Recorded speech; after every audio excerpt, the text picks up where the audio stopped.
Did Joe Biden and Kamala Harris beat Big Pharma, or did they kowtow to Big Pharma with a mealy-mouthed bill that benefits no one? Now, do you remember when Joe Biden was campaigning, and in fact, even in administration, we beat Big Pharma this year? Remember this? We beat Pharma this year! We beat Pharma this year, and it mattered. Well, guess what that amounts to? It isn't a victory over Big Pharma. The bill has been watered down, mitigated, almost as if somehow Pharma supports and funds the Democrat Party, and the Democrat Party are unable to successfully legislate on behalf of the electorate that they were voted in to serve, whose taxes they require, and whose problems they ignore. Except for, of course, saying stuff. I mean, we can all say stuff, baby. Let's have a look at how the mainstream media are presenting this latest catastrophe. The president talking about the drug price adjustments. It's a room full of leaders. I'm looking at 3 people on the stage, and none of them are leaders. Well, thank you, everyone, for being here and for all the work that you have done leading up to today. I've said leading too many times already. I want to thank, of course, our nation's champion, President Biden. Hyperbole, nonsense, bullshit instead of actual substance. Now pay attention to the hyperbole being conveyed, because what's about to be expressed is that a bill that began as we are going to meaningfully control Big Pharma, particularly after the Purdue crisis, the fentanyl epidemic, the exploitation of the pandemic that you funded. We're going to rein Big Pharma in. 86% of Americans or thereabouts want to see caps on drug prices. We said we're going to deliver. Look at what actually gets delivered. Only the mainstream media would tell you that this is anything like a success. Only the mainstream media would tell you that this is anything like what you voted for, because this is as watered down and diluted and as ineffective as some of the that we've been offered in recent years. For your leadership and commitment to lowering costs for working families in every way. Lower costs to working families in every way. Quite a claim. Let's see what gets delivered. So we are here today with the firm belief that in the United States of America, no senior should ever have to choose between whether they are able to fill a prescription or fill their refrigerator with food. If you're an old person, you don't have to choose between expending your remaining resources with Big Pharma or putting a couple of groceries in your fridge that you can't afford to keep chilled because your energy bills are so high. Democracy!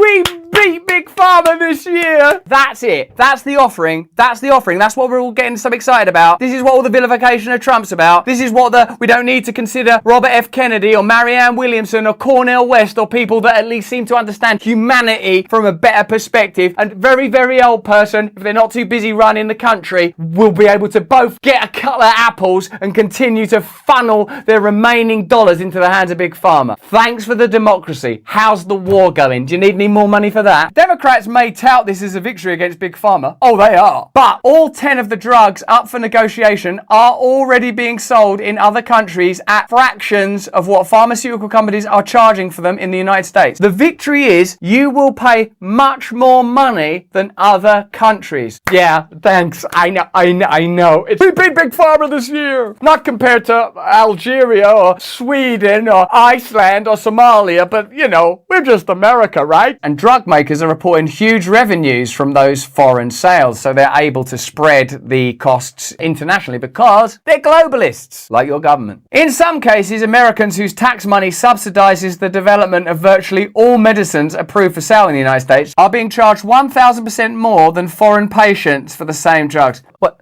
Why are you not applauding? Because this is progress, remember? You're 1,000% worse than foreign people. Don't go building that wall. You're going to need those guys. The cash haul disclosed in drug makers' earnings reports suggests that pharmaceutical companies will still be able to reap enormous windfalls even if Americans can finally access prices closer to those charged on the global market for some drugs. So what's been negotiated is a deal with their donors in Big Pharma to adjust the administration so that across a quarter or a year, their profits remain unaffected. You think that Albert Bourla, Moderna, Pfizer, all those guys, the FDA, don't have tight relationships with the government? What power do you think this government, look at them, what power do you think they have to protect you? Let me know in the comments. Americans pay the highest prices per capita among residents of wealthy countries for prescription drugs, even though the American public subsidizes research and development, R&D costs, on essentially every drug approved for sale in the United States. Hello there, we're going to introduce some new drugs. Going to need your money, money? Oh, actually, I don't feel too well. I'm going to need some of those drugs. Going to need some more money. Oh, so what does it cost over there in Tangiers or Wales or Scotland? Oh, just 1,000% less. But you're Americans, so we're going to need a little bit more from you. We beat Big Pharma this year. President Joe Biden pledged during his 2020 campaign to repeal the existing law explicitly barring Medicare from negotiating lower prices with drug corporations.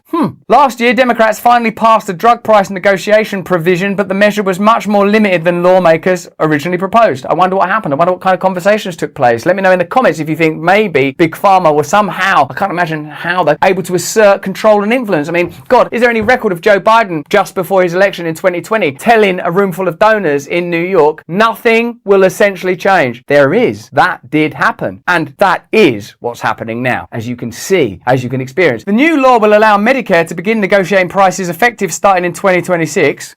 Come on, most of those seniors will be dead by then. Is it from or with old age? I don't know, they're dead anyway. On a select handful of expensive drugs that have no generic competition and have been on the market for at least 9 years. That's how your country works. And I say this as a person that loves your country, that's lived in your country, that cares about America. That's what's negotiated. Well, could we only do it with drugs that have no generic competition? Okay. And have been on the market for at least 9 years? Sure. That's the conditions. That's who they work for. You pay, they profit. But 4 of the 10 drugs on the Biden administration's target list may not even have their prices negotiated in the end, thanks to incoming generic or biosimilar competition. So what they've done is, like lawyers, they've tied it up and sewn it up in every conceivable way so they cannot lose. That's what it means, corporatist democracy such as the ones that we have. We have a similar thing in our country as well. It means they cannot lose, no matter who you vote for. You think that, right, what I'm going to do is vote for them.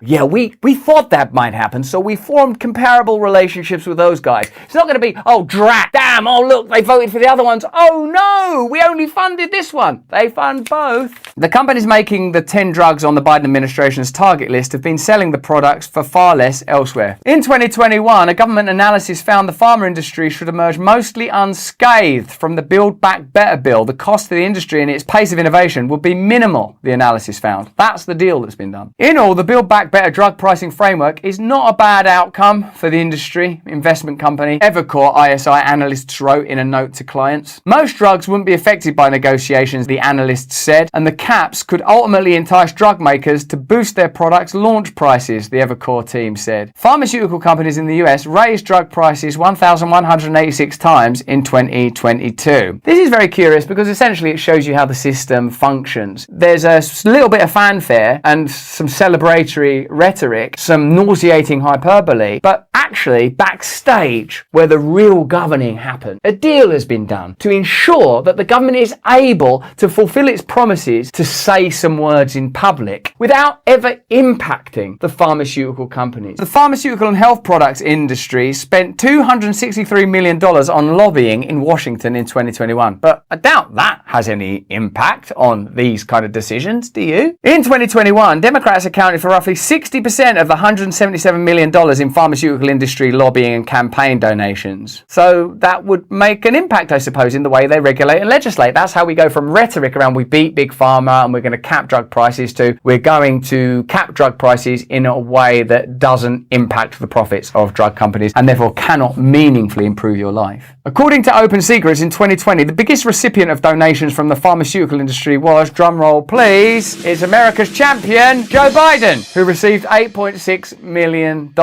A growing number of Americans are delaying important medical care because of the high cost of treatment, a recent survey shows. We beat Big Pharma this year? We beat Pharma this year! It's extraordinary, really, isn't it? That's the real impact. Even in my own anger and outrage, forget that what we're talking about is the real life of real Americans. Why don't you let me know in the comments who you know who is impacted by the soaring cost of drugs? Let me know if you know someone who is affected or even died as a result of the fentanyl crisis. Let me know how you think pharmaceutical companies were able to assert influence over the last couple of years. Let me know if you're impressed with this bill or not. In 2022, 38% of Americans said they or a family member skipped or delayed medical care, according to an annual health care poll from Gallup. The jump reflects an increase of 12 percentage points compared to 2021 and marks the highest year-to-year increase in Americans delaying healthcare. So things are bad and they're getting worse. That's what should have happened up there. This is an alternative to what we just saw Kamala Harris do. Listen, you know we promised you that we were going to cap drug prices. We sort of are a bit, but only in a handful of drugs under these specific conditions, that there's no generic competition and that the drugs have been on the market for at least next 9 years, you're still going to be paying 1,000% more than other foreign countries, and things are getting a lot worse for Americans. This is from David Sirota from The Lever, a left-wing publication. Let's remember, pharmaceutical companies aren't altruistic charities that offer their products abroad at a loss. On the contrary, they are still making healthy profits at lower world market prices. So if you have a feeling that you're being ripped off, you're right, you are. For all the pharmaceutical industry's self-congratulatory rhetoric about its own innovations, the federal government uses your tax dollars to fund a lot of that innovation, research and development. A study from the National Academy of Sciences tells that story. The federal government spent $100 billion to subsidize the research on every single one of the 200 plus drugs approved for sale in the United States between 2010 and 2016. Because we, the public, invested early in these medicines, we reduced the R&D costs for pharmaceutical companies. Therefore, on the back end, the public should have received some sort of return in the form of affordable prices. Good point. After all, we took the initial risk. Yeah, capitalism. You take the risk, you get the benefits. No, you hear that all the time. That's how capitalism works. It's the only game in town. It's the worst of all, except for all the other. You know, you've heard this stuff. This isn't capitalism. This is corruption. This is corporate statist corruption, where you've got no options, where they come out and celebrate with a pack of lies. Meanwhile, your senior citizen, family members or loved ones, well, they're not going to meaningfully have their lives improved, are they? After all, we took the initial risk and we lowered the overhead costs that the drug companies might need to recoup through higher prices. In business terms, the public is the early venture investor in these products, and we deserve a share of the returns when the product proves valuable.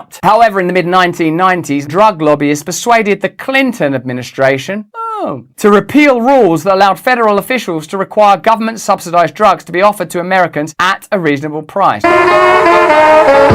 A few years later, Congress, with then Senator Joe Biden's help, voted down legislation to reinstate these rules, and later the Obama administration rejected House Democrats' request that federal officials at least provide guidelines to government agencies about how they can exercise their remaining powers to combat drug price gouging. Bill Clinton, Joe Biden, Barack Obama. Triumvirate of heroes. We're the Three Musketeers! We take the risk of investing early in the product, but instead of that investment reaping us something valuable like affordable prices, we're rewarded with price gouging by the drug makers that bankroll the lawmakers who've rigged the rules and aim to keep them rigged. That's not a free market. It's a top-down command economy perfectly calibrated for price gouging, and the pharmaceutical industry and its puppet politicians want to keep it that way. Seems like a pretty accurate appraisal. Kamala Harris is literally almost crying about a piece of legislation that is wretched and basically worthless. Because we know for years, far too many of our seniors, millions of our seniors across the country, have struggled to afford their prescriptions. And too many of our seniors risked their health as they may have delayed to refill their prescription, or they cut their pills in half to try and stretch out the length of time. Cut it in half to stretch out. What's happened to America? What's happened to this magnificent country? A country where people came together to build the greatest nation in earth, reduced to this spectacle. So since we took office, President Biden and I and our administration has taken historic action to cut the cost of prescription medication for our seniors. We capped the cost of insulin at $35 a month. What are you so pleased about? Listen to the actual facts. It's not meant to be a performance. How dare you complain that a charismatic performer of a president like Donald Trump has garnered the attention and affections of many Americans when they're doing the same thing, but less well. We will cap the total cost of prescription drugs at $2,000 a year.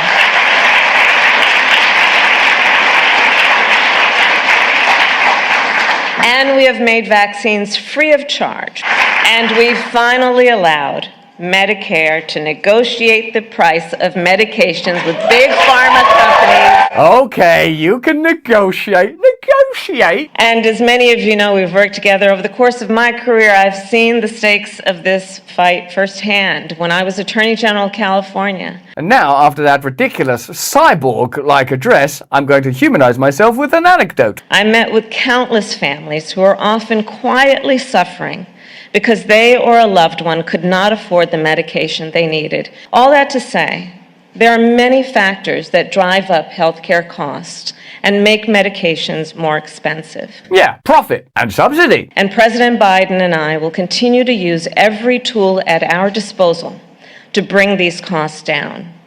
And we will hold accountable those who try to put profit We're going to break ahead of away the from health this and come back. We're gonna break away from this because it actually doesn't make sense in light of the facts. I mean, given that it's only a few drugs, all of that rhetoric has been organized to make it sound better than it is. And even I, as a mainstream news reporter, are struggling to remain enthusiastic about this vile propaganda. So there you go. I almost myself am astonished to imagine that these two sets of facts, what I've seen on the screen and what we've read from the lever and elsewhere, actually align. Can this be possibly true? I feel like I just watched someone introduce some historic legislation, but the facts appear to reveal that only minuscule changes are taking place, presumably because of the effective power of lobbying and the influence that pharmaceutical companies appear to have. Pledges were made, then negotiations happened, then pledges were made that obfuscated the fact that these changes are minimal. And I'm going to make a great deal of difference. That's as good as it's going to get, watching Kamala Harris do that and think, wow, she seems happy about something. Surely something good must be happening. And maybe occasionally glance at the peeling, yellowing president of your country. That's as good as it's going to get, because your drug prices ain't going to significantly change in 2026. Not based on these hard facts.